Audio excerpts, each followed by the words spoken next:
Hallo und herzlich willkommen zu einem neuen Video und heute schauen wir uns mal wieder ein Smart Home Produkt an und zwar seht ihr es hier schon, eine Video-Türklingel, Sprechanlage, wie auch immer ihr es nennen wollt, auf jeden Fall die EZ-Vis, ich hoffe man spricht den Hersteller so aus, HP7, das ist ein 2K Übertragungssystem, was wir uns mal anschauen wollen heute.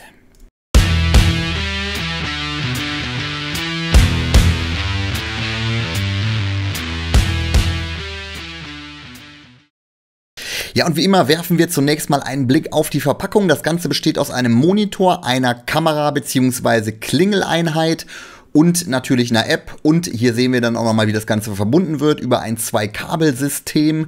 Das sollte eigentlich gängig sein bei Verkabelung von Türsprechanlagen und ähnlichem. Aber da kenne ich mich tatsächlich nicht ganz genau aus. Also insofern, wenn ihr da mehr wisst, schreibt es mir gerne in die Kommentare. Wir haben den Touchscreen mit 7 Zoll. Wir haben eine Bewegungserkennung, vielmehr eine menschliche Erkennung. Wir haben RFID-Chips mit an Bord, sodass ihr auch selber einfach mit RFID euer Tor öffnen könnt und eure Tür. Wir haben die App, wir haben eine Cloud mit dabei und wir haben hier auf der Seite, haben wir gerade eben schon gesehen, oder beziehungsweise gerade eben schon gesagt, eben diesen 7 Zoll Touchscreen. Wir können uns in unserem WLAN verbinden, sowohl mit 2,4 als auch mit 5 GHz. Wir haben eine Kommunikationsmöglichkeit in beide Richtungen und wir können das ganze Videomaterial, was wir generieren, auch auf einer SD-Karte speichern.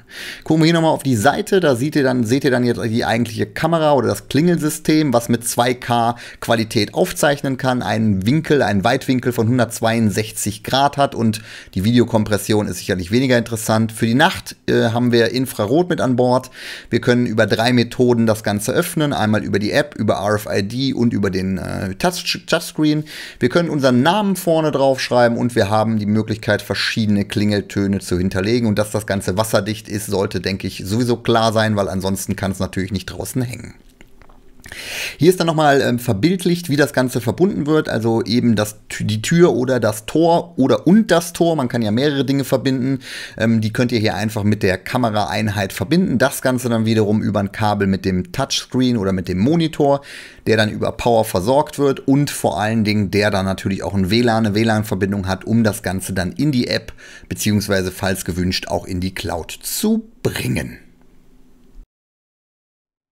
Ja, haben wir aber jetzt genug gequatscht, jetzt gucken wir uns mal an, was denn da so drin ist. Das Paket ist tatsächlich relativ schwer. Ich will fast sagen, ein bisschen überrascht, dass das Paket so schwer ist, aber es scheint ja so, dass entweder der Monitor oder vielleicht vielmehr die Kamera durchaus ein gewisses Gewicht mit sich bringt. So, jetzt ziehen wir mal den Deckel ab und dann gucken wir mal, was sich unter diesem nicht ganz leicht zu öffnenden Deckel denn verbirgt. Wir haben hier einmal eine Bedienungsanleitung mit einem Code, den wir abscannen können. Ich denke mal, da können wir dann, oder beziehungsweise hier steht es ja auch, da können wir dann die Bedienungsanleitung herunterladen, denn diese Kurzbedienungsanleitung hilft uns in diesem Fall tatsächlich nicht weiter, also zumindest mir nicht weiter, weil ich aber vielleicht auch kein Experte in der Verkabelung von Türsprechanlagen bin. Insofern brauchte ich hier tatsächlich die Bedienungsanleitung, aber die könnt ihr euch einfach runterladen und da ist dann auch nochmal alles im Detail erklärt. Tun wir das aber erstmal beiseite und schauen uns mal den Rest an. Hier ist dann einmal die Kamera- oder Klingeleinheit und Klingeleinheit, je nachdem. Das ist auch tatsächlich das, was schwer ist, weil das ist außen mit Metall gearbeitet. Also das macht zumindest schon mal einen wertigen Eindruck. Dann haben wir hier die Möglichkeit für RFID. Hier unten das Namensschild. Auf der Rückseite wird das Kabel dann wahrscheinlich zugeführt. Und ja, tun wir es erstmal beiseite, gucken wir uns aber gleich dann nochmal genauer an.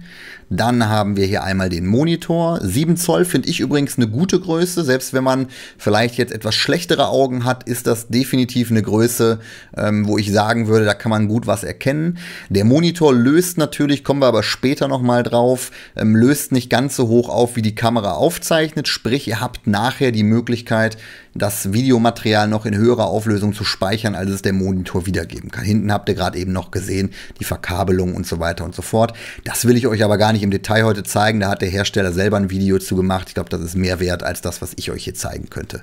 So, ich kann das Ganze auch nicht anbringen. Dafür übrigens schon mal Entschuldigung. Ich werde das Ganze hier auf dem Tisch installieren müssen, weil bei uns im Mehrfamilienhaus hier kann ich diese Kameraeinheit unten nicht an der Hauseingangstür anbringen. Deswegen werde ich gleich diese Kabel, die hier mitgeliefert sind, verwenden.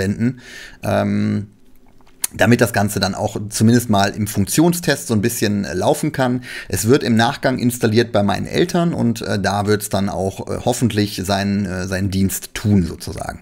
Hier dann noch die Namensschilder, dann haben wir hier die RFID-Chips. Vorher habt ihr gesehen die Kabel und Schrauben und so weiter, um das Ganze festzumachen.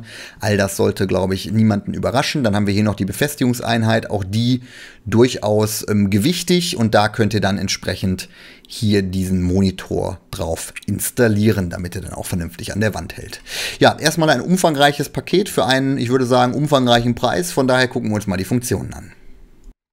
So, jetzt schauen wir uns nochmal den Monitor und die Türklingel im Detail an. Also rechts oben einmal der Ein-Ausschalter, mit dem ihr das Display aktivieren könnt. Das aktiviert sich automatisch übrigens, wenn jemand klingelt. Auf der rechten Seite Lautsprecher, auf der linken Seite den Slot für die Speicherkarte, so ihr denn eine installieren möchtet, und auch noch ein Mikrofon. Auf der Unterseite haben wir noch eine kleine Öffnung. Ich vermute noch ein zweites Mikrofon. Ich weiß es nicht ganz genau, um ehrlich zu sein. Wenn ihr es genau wisst, schreibt es mir gerne in den Kommentar. Ich lasse mich da eines Besseren belehren. Auf der Rückseite die Stromversorgung. Die ist übrigens nicht ganz optimal nach unten durchgeführt, weil da keine vernünftige Aussparung ist. Das verstehe ich nicht ganz, warum der Hersteller es so gemacht hat, aber so be it. Es liegt wahrscheinlich an der Halterung, die dahinter an die Wand geschraubt wird. Dann können wir hier zwei Kameras verbinden, und wenn ich es richtig interpretiere, kann man tatsächlich auch noch einen zweiten Monitor verbinden. Also wenn ihr noch irgendwo anders einen Monitor braucht, könnt ihr da auch noch einen zweiten Monitor verbinden. Dann gucken wir uns jetzt mal die Klingel- bzw. Kameraeinheit an. Ihr seht im oberen Bereich logischerweise die Kamera, die löst mit 2048 x 1296 Pixel auf, also 2K. Direkt darunter die Infrarot für die Nachtsicht, die Infrarotdioden. Dann haben wir unten das RFID-Feld, wo ihr quasi eure drei RFID-Zugangskarten drauf oder Zugangsdongles drauflegen könnt. Hier unten könnt ihr euren Namen eintragen und dann ganz unten logischerweise die Klingeltaste, die im Übrigen auch beleuchtet ist, genauso wie das Namensfeld. Hier an der Seite sehen wir dann auch das Mikrofon, welches natürlich dazu dient, auch die Sprachübertragung von eurem Tor oder eurer Tür an den Monitor dann entsprechend sicherzustellen. Ja, dann seht ihr hier meine etwas hemdsärmliche Verkabelung, Strom dran, dann die beiden mit einem Kabel verbunden. Ich konnte es hier, wie gesagt, leider nicht vernünftig installieren, jetzt muss es so gehen. Die Kamera zeigt nach oben, ihr seht meine eigene Kamera, mit der ich aufzeichne, und meine Beleuchtung. Und hier haben wir einmal das Display. Das Display löst, wie ich vorhin schon sagte, nicht ganz so stark auf oder ganz so gut auf, wie es die Kamera kann. Ihr habt hier die Möglichkeit, über den Touchscreen verschiedene Dinge noch zu bedienen. Die Auflösung vom Monitor beträgt 1024 x 600 Pixel, und im unteren Bereich könnt ihr sowohl Sprachaufnahme starten, ihr könnt beziehungsweise Sprache starten, das Mikrofon aktivieren, Videoaufnahme starten, aufgenommene Dinge wiedergeben. Ihr habt die Möglichkeit, sowohl Tür als auch Tor zu öffnen, je nachdem, was ihr verbunden habt. Und natürlich haben wir noch eine Reihe von Einstellungsmöglichkeiten. Die intelligente Überwachung besagt nichts anderes, als dass eine automatische Erkennung von Personen erfolgt. Auch da könnt ihr natürlich die Empfindlichkeit konfigurieren, und den Alarmton der Türklingel könnt ihr gegebenenfalls auch aktivieren. Also wenn jemand erkannt wird, wird ein Alarmton wiedergegeben. Da muss man sich natürlich sehr genau überlegen, ob man das unbedingt braucht. Wir können den Bildschirm konfigurieren, sowohl die Helligkeit als auch die automatische Bildschirmsperre, nach wie viel Zeit die eintreten soll und so weiter und so fort. Wir können Klingeltöne verändern und auch die Lautstärke verändern. Wenn euch der Standard-Klingelton nicht gefällt, einfach einen anderen auswählen. Und wir bringen das Ganze natürlich auch ins WLAN, damit ihr über die App das Ganze dann verwenden könnt. Könnt ihr hier über die Funktion euer WLAN einloggen oder beziehungsweise euch ins WLAN einloggen und dann das Ganze auch ins Internet oder in die Cloud übertragen, so ihr wollt. Speicherkapazität ergibt sich natürlich nur, wenn eine Karte drin ist, und Firmware-Update dürfte, denke ich, klar sein.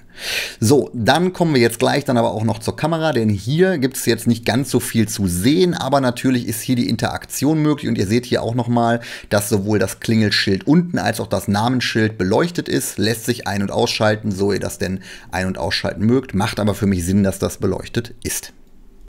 Ja, werfen wir auch noch mal einen Blick in die App, denn das ist tatsächlich eine der Kernfunktionalitäten natürlich. Das ist eine digitale Türklingel, okay, aber sie hat halt auch eine App-Funktionalität, sprich mit WLAN und Cloud, wenn ihr wollt, und so weiter und so fort. Wir können hier auch das die Firmware sowohl der Türklingel als auch des Monitors relativ einfach aktualisieren. Das geht super easy. Ihr müsst bedenken, ihr seid in zwei Einstellungsmöglichkeiten, einmal für den Monitor und einmal für die Kamera. Das sind zwei unterschiedliche Geräte in der App. Hier sehen wir jetzt gerade den Monitor. Da können wir zum Beispiel eine Offline-Benachrichtigung aktivieren. Wir können Audioeinstellungen verändern. Also einiges von dem, was wir auch gerade schon auf dem Monitor gesehen haben, lässt sich auch hier noch einfacher natürlich in der App dann entsprechend konfigurieren. Das haben wir gerade alles schon gesehen, die Sachen sind jetzt nicht überraschend. Ihr könnt da auch in die Aufnahmeliste reingehen und so weiter und so fort. Die zweite Option ist dann natürlich die eigentliche Türklingel, das seht ihr jetzt hier. Jetzt gehen wir quasi in die Einstellungen für die Türklingel und wir sehen hier, dass das Ganze auch recht verzögerungsfrei funktioniert. Also das WLAN ist natürlich hier auch sehr gut, ist in der Wohnung.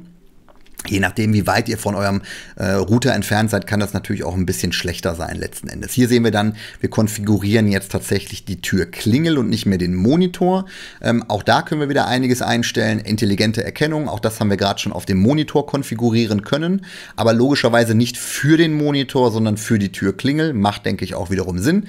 Die Benachrichtigungen könnt ihr aktivieren. Da habt ihr vielfältige Möglichkeiten, was man alles so tun kann. Wie das Ganze funktioniert, zeige ich euch dann gleich im Nachgang mal in der Praxiseinstellung oder in der Praxisanwendung.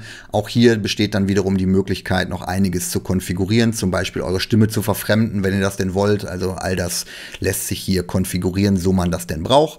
Auch die Bildeinstellung, sodass ihr für den Tagmodus und den Nachtmodus Dinge einstellen könnt. Die Umstellung zwischen Tag- und Nachtmodus automatisch oder zeitgesteuert, all das lässt sich konfigurieren. Hier seht ihr dann nochmal die Beleuchtungskonfiguration und ich weiß nicht, ob man es mit dem Licht erkennt, aber die Klingel unten ist ein- und ausgegangen und auch die Beleuchtung für das Namensfeld könnt ihr hier ein- und ausschalten. Und in der Kartenverwaltung, das zeige ich euch später nochmal, das dient dann, um die RFID-Chips zu konfigurieren. Ja, Cloud ist möglich, theoretisch zumindest, wenn ihr wollt. Kostet letzten Endes Geld.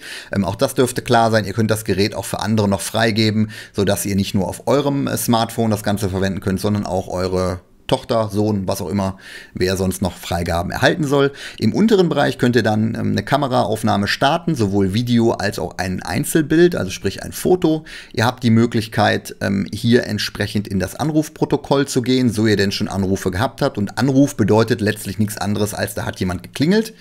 Dann haben wir die Möglichkeit zu sprechen. Das mache ich jetzt mal nicht, aus dem relativ einfachen Grund, weil dann wird hier alles widerhallen. Deswegen spare ich mir das jetzt mal, aber es dürfte, denke ich, klar sein, dass man damit die Sprache aktivieren kann.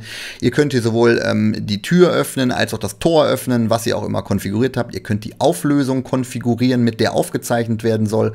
Und ihr könnt halt eben einstellen, ob es in die Cloud oder auf die Speicherkarte geht. Jetzt probieren wir das Ganze auch mal aus, denn das ist ja der eigentliche Zweck, Sinn und Zweck der ganzen Veranstaltung. Wir drücken mal auf Klingeln. Und dann seht ihr hier, was auf dem Monitor passiert. Also sprich, ihr könnt jetzt, ihr seht das Bild und ihr könnt diesen Anruf sozusagen auch annehmen.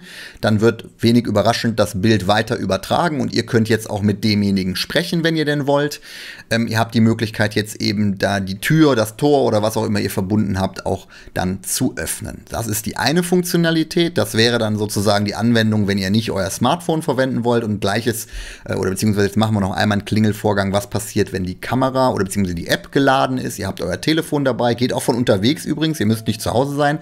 Auch dann bekommt ihr quasi eine Art Anruf, wenn man so möchte, ja, gleiches wie auf dem Monitor, auch ohne Verzögerung, das geht wirklich richtig, richtig fix. Auch hier könnt ihr wiederum die Tür öffnen, ihr könnt das Ganze schließen, was auch immer. Ihr könnt quasi den Anruf entgegennehmen, ihr könnt hier jetzt auch mit jemandem sprechen, so ihr gar nicht zu Hause seid. Also all die Funktionalitäten, die sind hier gegeben über die App und nicht nur über die App, sondern über den Monitor halt eben auch ganz easy, wenn ihr denn zu Hause seid. Jetzt will ich euch eben noch die Konfiguration für den RFID-Chip zeigen oder beziehungsweise wozu ist das Ganze gut? Letzten Endes nichts anderes, als dass ihr damit die mit eurer Türklingelanlage verbundenen Türen öffnen könnt. Dazu einfach in der App den entsprechenden Chip registrieren. Hier könnt ihr dem dann einen Namen geben, wenn ihr das für eure, weiß ich nicht, Großmutter oder wem auch immer den Chip vergebt, dann benennt ihr den einfach.